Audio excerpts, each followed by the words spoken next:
Il était une fois, dans un village lointain, un vieux homme nommé Tar. Tar n'était pas riche, mais il avait une famille très belle et heureuse. C'était un agriculteur travailleur, mais il n'avait pas sa propre ferme, il bossait sur les fermes des autres. Il faisait tout pour que sa femme et ses enfants soient toujours contents, même s'il n'avait pas grand-chose. Sa femme était belle et travaillait comme commerçante au marché, vendant des légumes et des fruits. Chaque matin, elle préparait ses marchandises avec le sourire et partait au marché pour subvenir aux besoins de la famille. La famille Tar et sa femme avaient 3 enfants, 2 fils et une jolie fille. Ils étaient tous heureux et s'aimaient profondément, même s'ils n'avaient pas beaucoup d'argent. Leur maison était remplie d'amour et de joie. Le soir, après une longue journée de travail, Té rentrait chez lui fatigué mais content. Sa femme l'accueillait avec un bon repas, et les enfants couraient pour le prendre dans leurs bras. Ils s'asseyaient ensemble, riaient et partageaient des histoires. La vie de Té était simple, remplie d'amour et de joie, montrant que la vraie richesse se mesure par le bonheur partagé avec ceux qu'on aime. Té avait beaucoup d'amis dans le village, mais ils étaient tous plus riches que lui. Au fil du temps, ses amis ont commencé à s'éloigner parce que Té n'était pas aussi riche qu'eux. Il ne voulait pas être vu avec quelqu'un de si pauvre. Té se sentait triste, mais il se disait toujours que sa famille était ce qui comptait le plus. Un jour, il y avait une grande réunion dans le village et Té a décidé d'y aller, espérant passer un bon moment avec ses anciens amis. Quand il est arrivé, il a vu ses amis en train de rire, de manger et de boire ensemble. Ils avaient l'air contents de le voir au début, et les a invités à les rejoindre. Té s'est assis et a partagé un repas avec ses amis, mais après qu'ils aient fini de manger, quelque chose s'est passé qui a rendu Té très triste. L'un de ses amis s'est levé et a dit « Té, comme tu n'es pas aussi riche que nous, tu devrais débarrasser les assiettes. » Té a été choqué et a dit « On est tous amis et je suis plus vieux que vous. Juste parce que je n'ai pas autant d'argent que vous, ça ne veut pas dire que vous pouvez me traiter comme ça. Chacun devrait débarrasser sa propre assiette. » Mais ses amis ont ri et ont dit « Si tu ne débarrasses pas les assiettes, on dira au vendeur que c'est toi. » Il n'a pas payé, ce qui sera encore plus embarrassant pour lui. Il n'avait pas le choix, il a rangé les assiettes et est parti de la réunion en se sentant très triste et humilié. Il est rentré chez lui lentement, pensant à quel point il avait été traité injustement. Quand il est arrivé, sa femme a remarqué qu'il n'allait pas bien et lui a demandé ce qui s'était passé. Il a soupiré et a répondu « Mes amis m'ont maltraité aujourd'hui parce que je ne suis pas aussi riche qu'eux, mais ce n'est pas grave. Je ferai toujours de mon mieux pour toi et nos enfants. » Il a continué à travailler dur chaque jour malgré la façon dont ses amis le traitaient. Lui, il savait que sa famille avait besoin de lui et il était déterminé à s'assurer qu'il soit toujours heureux et bien pris en charge, même s'il était triste. Son amour pour sa famille le rendait fort. Té était connu dans le village pour son travail acharné. Il travaillait dans plein de fermes différentes, mais il n'avait jamais sa propre ferme. Il passait de longues heures sous le soleil à planter et récolter des cultures. Parfois, les gens pour qui il travaillait ne le payaient pas tout de suite, ils disaient « reviens demain », mais quand il revenait, ils ne le payaient toujours pas. Les amis de Té, qui étaient plus riches, profitaient souvent de lui. Ils lui demandaient de faire des tâches ingrates et humiliantes comme laver leurs vêtements ou nettoyer leur maison. Un jour, Té a demandé à un ami de lui prêter de l'argent pour acheter de la nourriture pour sa famille. Son ami a rigolé et a dit que s'il voulait de l'argent, il devait d'abord nettoyer sa maison et laver ses vêtements. Té s'est senti humilié mais a accepté parce qu'il avait besoin d'argent pour nourrir sa famille. Il a passé toute la journée à nettoyer et à laver, et quand il a enfin terminé, il était épuisé. Son ami lui a donné une petite somme d'argent. Moins que ce qu'il avait gagné, mais Tar l'a pris sans se plaindre.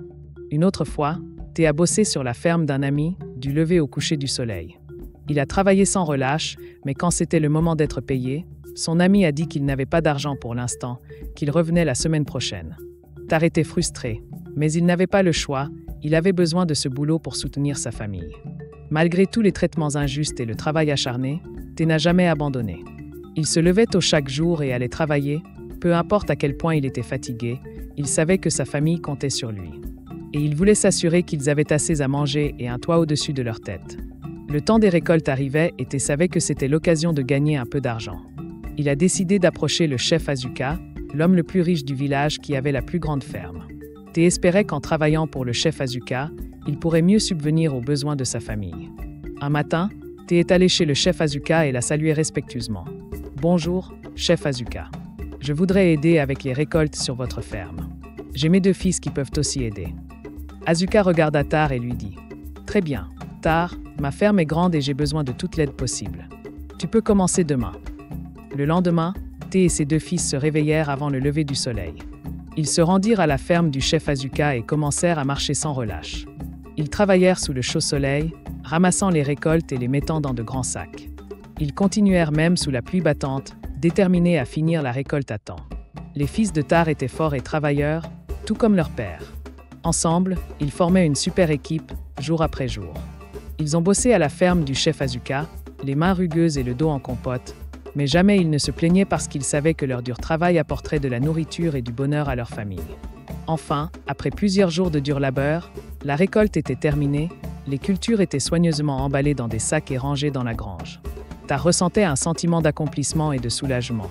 Il essuya la sueur de son front et dit à ses fils : « On l'a fait. Maintenant, allons chercher notre paiement chez le chef Asuka. » Il se rendit chez le chef Asuka et dit : « Chef, on a fini le récolte, est-ce qu'on peut avoir notre paiement s'il te plaît ?» Le chef Asuka hocha la tête et lui tendit de l'argent. « Ah, voici un tiers de ce que je te dois, reviens demain pour le reste. » Le chef Asuka dit ça, et il était surpris que le chef Asuka ne lui ait jamais demandé de revenir chercher le reste avant, mais il prit l'argent et remercia le chef. En rentrant chez lui, il donna un peu d'argent à sa femme et lui dit : « Prépare un bon repas pour les enfants ce soir, ils le méritent. » Ce soir-là, la femme remarqua qu'il ne dormait pas.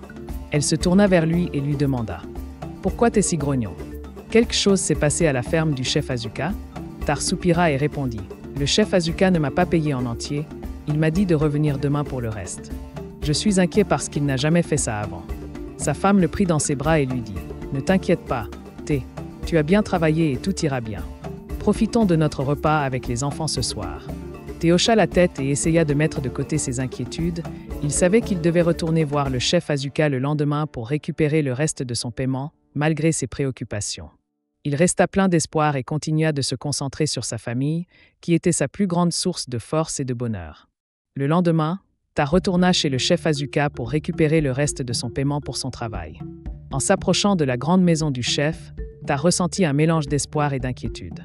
Il avait besoin de l'argent, mais il se méfiait de la générosité inattendue du chef la veille. Le chef Asuka accueillit Tar avec un sourire chaleureux. « Ah, Tar, content de te revoir. Viens t'asseoir avec moi, partageons un peu de nourriture et de boissons, » dit-il en lui faisant signe de s'installer. La table était chargée de délicieux plats. Tar a hésité, mais s'est finalement assis pendant que la servante du chef lui servait. L'hospitalité lui semblait un peu étrange, et Tar ne pouvait pas s'empêcher de penser qu'il y avait quelque chose qui clochait. Néanmoins, il a décidé d'écouter ce que le chef Asuka avait à dire. Après qu'ils aient mangé, le chef Asuka s'est enfoncé dans sa chaise et a dit : « Tu as travaillé dur toute ta vie, tu mérites plus que quelques pièces pour ton labeur. J'ai une opportunité pour que tu deviennes riche sans tout ce dur travail.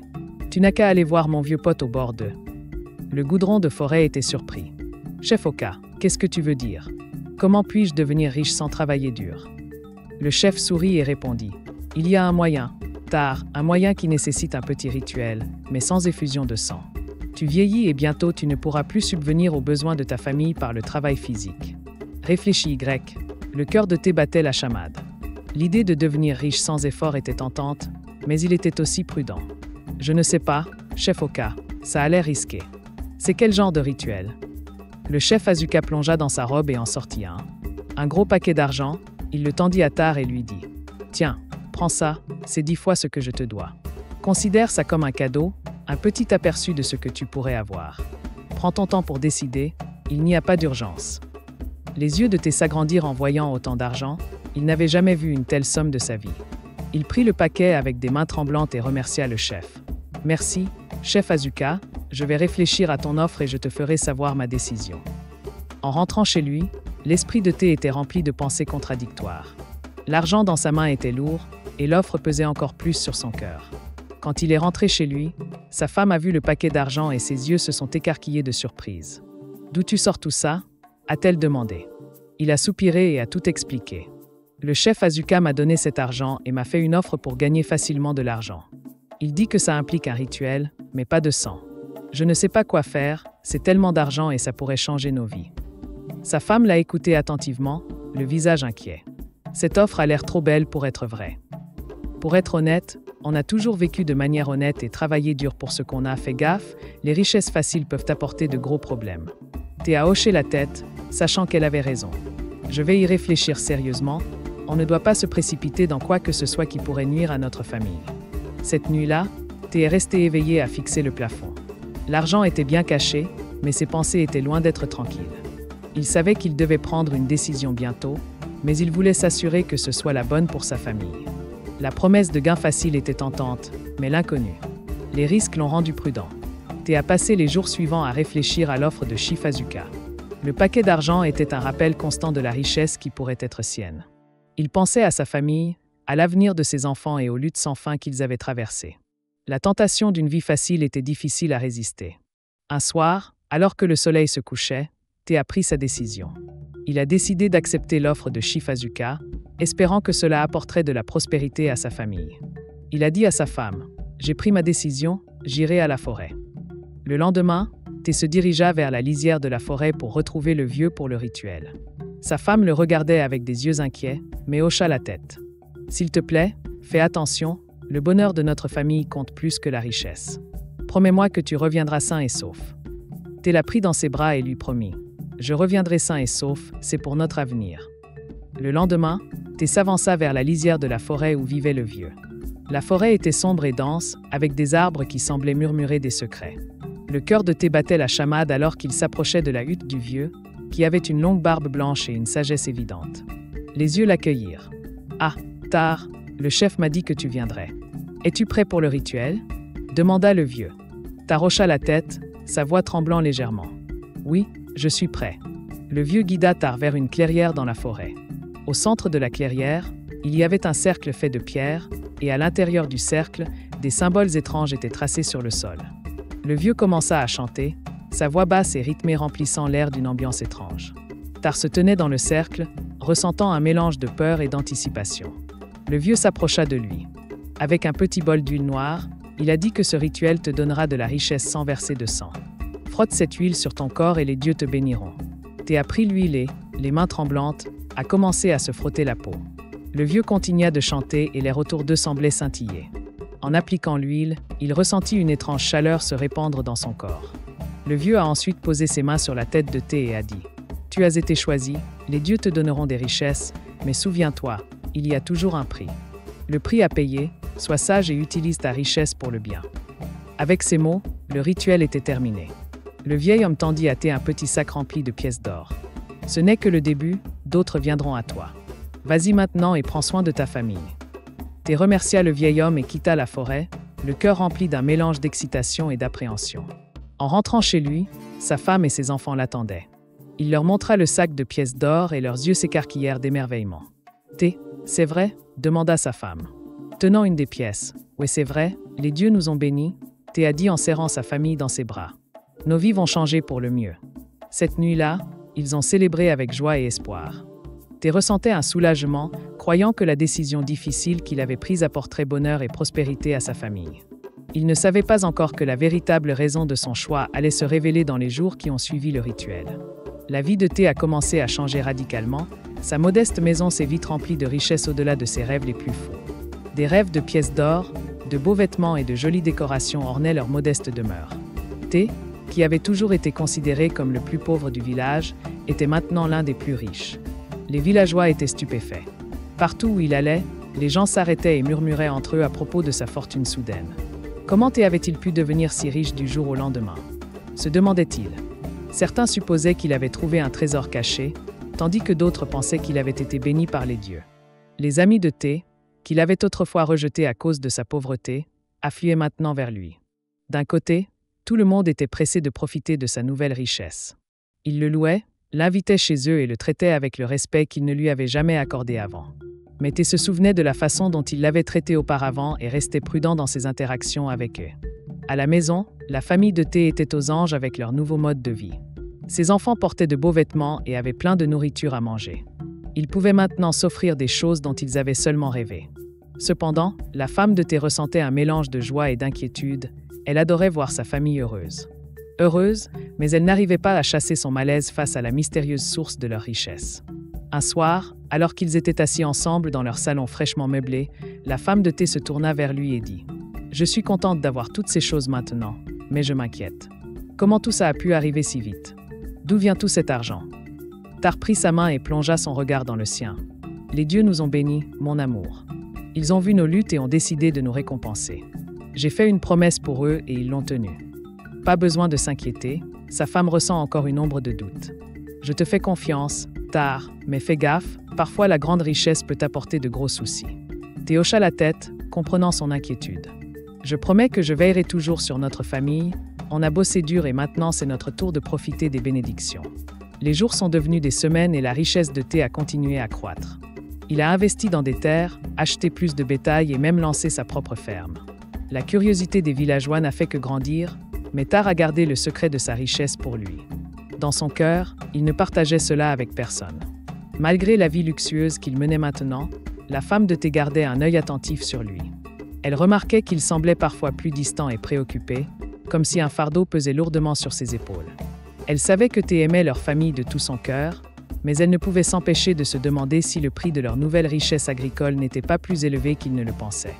Pour l'instant, la famille profitait de sa prospérité et le village bruissait d'histoires sur la transformation de Thé. Peu savaient quel serait le véritable test. Les choix de Thé et le prix de sa richesse étaient encore à venir. À mesure que la fortune de Thé grandissait, ses anciens amis, qu'il avait abandonnés à cause de sa pauvreté, commençaient à revenir. Ils étaient impatients d'être à nouveau près de lui, attirés par ses nouvelles richesses. Chaque jour, ils venaient chez Thé, le couvrant de compliments et lui demandant comment il était devenu aussi riche si rapidement. Un après-midi, alors que Thé était assis dans son grand salon, un groupe de ses anciens amis est venu le voir.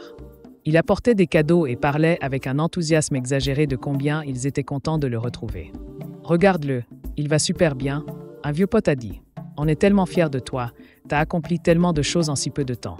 Dis-nous ton secret, comment t'es devenu si riche ?» Tar a souri poliment mais se sentait mal à l'aise.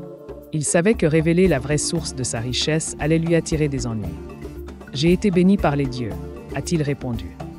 Ils ont vu mon travail acharné et ont décidé de me récompenser. Ses amis échangèrent des regards, pas vraiment convaincus. L'un d'eux s'est penché plus près et a dit « Allez, Tar, on est tes amis, tu peux nous le dire. Fais-nous confiance, ça doit être plus que de simples bénédictions divines. » Thé est resté calme, c'est la vérité, les dieux m'ont été bienveillants, je ne peux pas l'expliquer autrement. Ses amis étaient insistants, ils lui rendaient visite régulièrement, à chaque fois en essayant différentes manières de lui tirer le secret. Ils le flattent, lui apportent des cadeaux somptueux et même proposent de partager leur propre richesse en échange de son savoir. « Tari, imagine tout ce qu'on pourrait accomplir ensemble », a suggéré un autre ami. « Si tu partages ton secret, on pourrait tous devenir riches. » Puissant mais têtu, il savait que le secret de sa richesse n'était pas quelque chose qu'il pouvait partager à la légère. C'était lié à un rituel sombre, et il ne voulait pas entraîner quelqu'un d'autre dans le danger qu'il avait créé. « J'apprécie vos offres, mes amis, mais je dois refuser. Je ne peux pas partager ce qui ne m'appartient pas, dit-il. Au fil du temps, l'insistance de ses amis commença à s'estomper. Ils se sentirent frustrés par la réticence de Thé et commencèrent à s'éloigner à nouveau. Certains chuchotaient même dans son dos, répandant des rumeurs. Des spéculations sur la vraie nature de sa richesse pesaient sur Thé, lui faisant sentir le poids du secret qu'il portait. Malgré la vie luxueuse qu'il menait maintenant, il se surprenait souvent à rêver des jours simples et honnêtes d'avant l'arrivée des richesses. Les vrais moments de camaraderie qu'il avait autrefois lui manquaient, même si c'était teinté de pauvreté à la maison. Un soir, alors qu'ils étaient assis ensemble, sa femme remarqua son air préoccupé et lui demanda doucement « Qu'est-ce qui te tracasse ? Je vois l'inquiétude dans tes yeux. » Thé soupira profondément et répondit « Nos amis, ils ne cessent de demander à propos d'eux. Leur richesse, ils n'y croient pas, c'est juste des bénédictions de Dieu. Je ne peux pas leur dire la vérité, mais leurs questions ne s'arrêtent jamais. » Sa femme lui a serré la main et a dit « On doit rester fort, Tar, on a l'un l'autre et c'est ça qui compte le plus. Qu'il part, tant qu'on sait la vérité, on peut affronter n'importe quoi. » Tar a hoché la tête, reconnaissant pour son soutien. Il savait que le chemin à venir ne serait pas facile, mais il était déterminé à protéger sa famille et le secret de leur richesse. Le retour de ses amis lui avait rappelé que la loyauté et l'amour ne s'achètent pas, et il chérissait le lien authentique qu'il avait avec sa famille par-dessus tout.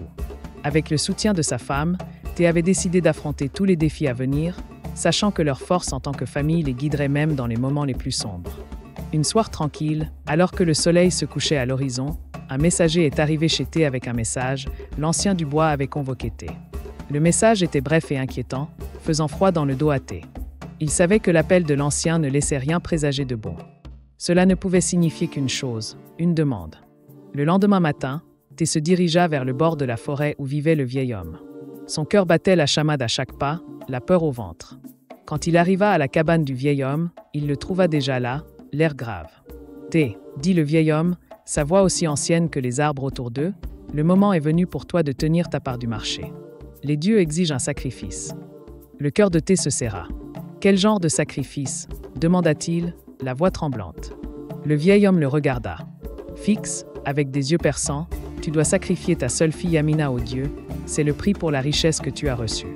Ta recula, l'esprit en proie à l'horreur. Non, pas Amina, c'est ma seule fille, je ne peux pas faire ça.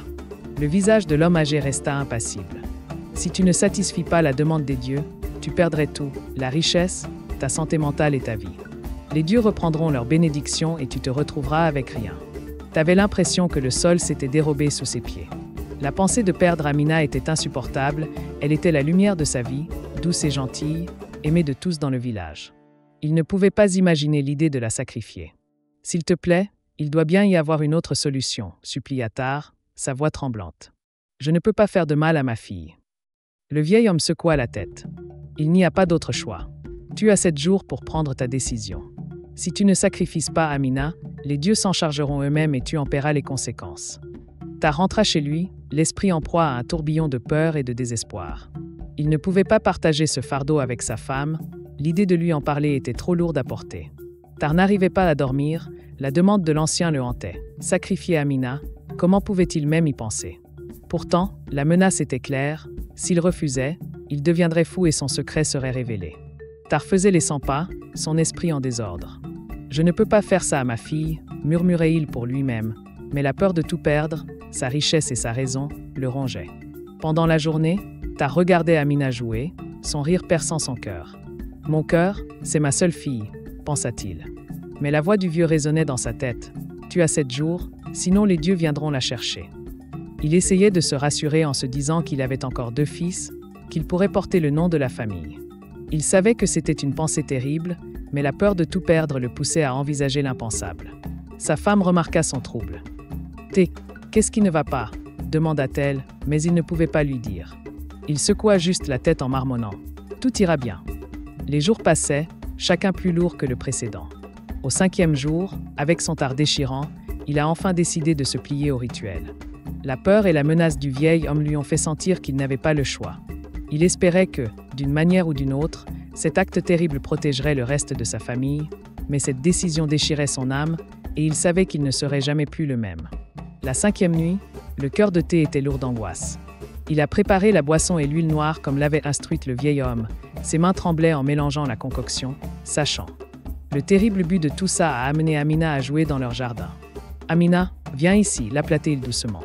Elle courut vers lui avec un sourire. « Fais-moi confiance, ma chérie, bois ça et utilise cette huile, c'est très important. » Amina hésita, mais prit le breuvage. « D'accord, papa, dit-elle, faisant confiance à ses paroles. » Elle but la potion et prit l'huile. Au fur et à mesure que la potion agissait, Amina tomba inconsciente. Le cœur de Thé se brisa. Il la porta jusqu'à la forêt, chaque pas pesant sur son âme. Thé arriva dans la clairière où le rituel devait avoir lieu. Il laissa Amina doucement sur le sol, son visage paisible, inconsciente de l'horreur qui allait se dérouler. Il prit une profonde inspiration, sa main tremblante alors qu'il se préparait à compléter le rituel en frappant son corps, comme l'avait préparé le vieux. « Je suis tellement désolé, Amina, » murmura-t-il, les larmes coulant sur son visage. Il s'agenouilla à ses côtés, le poids de sa décision le écrasant. Juste au moment où il s'apprêtait à continuer, un cri perçant brisa le silence. Non, c'était sa femme, sa voix pleine de désespoir. Elle avait suivi. Lui soupçonnant que quelque chose n'allait pas, les villageois, réveillés par son cri, se sont précipités vers la forêt, leurs torches éclairant l'obscurité. Ils ont trouvé Tari à genoux sur Amina et l'ont rapidement retenue. Sa femme a couru vers Amina, les larmes coulant sur son visage tandis qu'elle berçait leur fille. « Qu'est-ce que tu as fait, Tari » cria-t-elle, la voix tremblante de choc et de chagrin. Les villageois ont emmené Amina chez l'herboriste, espérant défaire ce qui avait été fait. Tari est restée là, le cœur brisé par l'ampleur de ce qui s'était passé. Les actions et la réalisation de ce qu'il avait failli faire cette nuit-là étaient ligotées et gardées dans son enclos.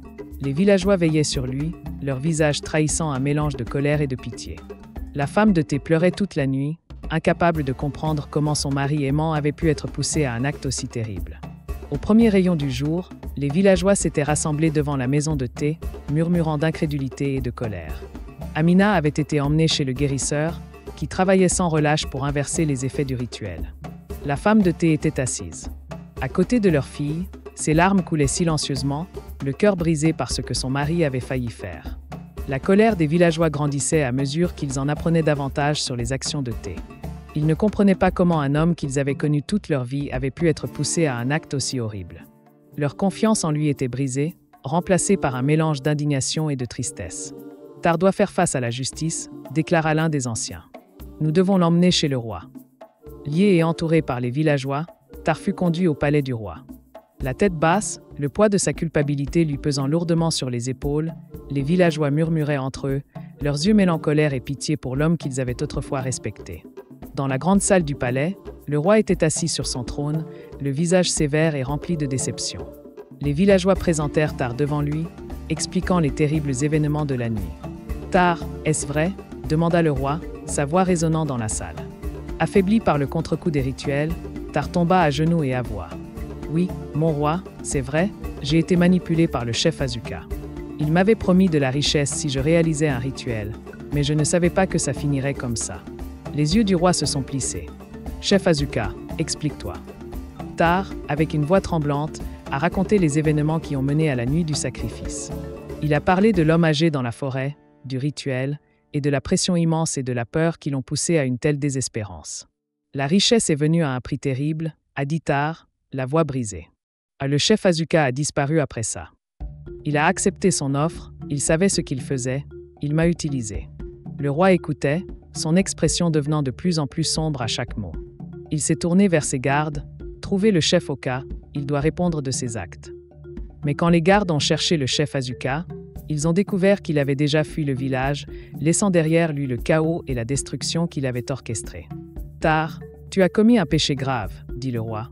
Mais comme tu n'as heureusement pas pris la vie de ta propre fille grâce à ta femme, je vois la manipulation et la peur qui t'ont poussé. Ta punition sera sévère, mais ta vie sera épargnée. Tu passeras le reste de tes jours en prison, où ta femme et tes enfants pourront venir te voir souvent, mais tu devras travailler pour te racheter. » Thé baissa la tête, acceptant son sort. « Merci, mon roi, murmura-t-il, les larmes coulant sur son visage. Les villageois se dispersèrent, le cœur lourd du poids de ce qui s'était passé. La femme de thé retourna à la cabane de l'herboriste, où Amina se remettait lentement. Elle savait que leur famille ne serait jamais la même. Pareil, mais elle s'accrochait à l'espoir qu'il pourrait trouver un moyen de guérir. Alors qu'Azari était emmené vers sa cellule, il ressentait un profond regret. Il avait perdu tout ce pour quoi il avait travaillé, tout ça pour la promesse de richesse facile. L'amour et le bonheur de sa famille, autrefois son plus grand trésor, avaient été brisés par ses propres choix. Dans sa cellule, Thé jura de passer le reste de sa vie à expier ses péchés, espérant qu'un jour sa famille pourrait trouver en elle le moyen de lui pardonner. Pendant que Terry était allongé dans sa cellule, les sons du village résonnaient faiblement. À distance, il a trouvé un certain réconfort. Il avait payé un prix élevé pour ses mauvais choix, mais il espérait que son histoire servirait de leçon aux autres. L'amour de la famille et l'intégrité d'un caractère étaient des trésors bien plus précieux que n'importe quelle somme d'or. Son récit s'est répandu dans le village, rappelant les dangers de la cupidité et le véritable sens de la richesse.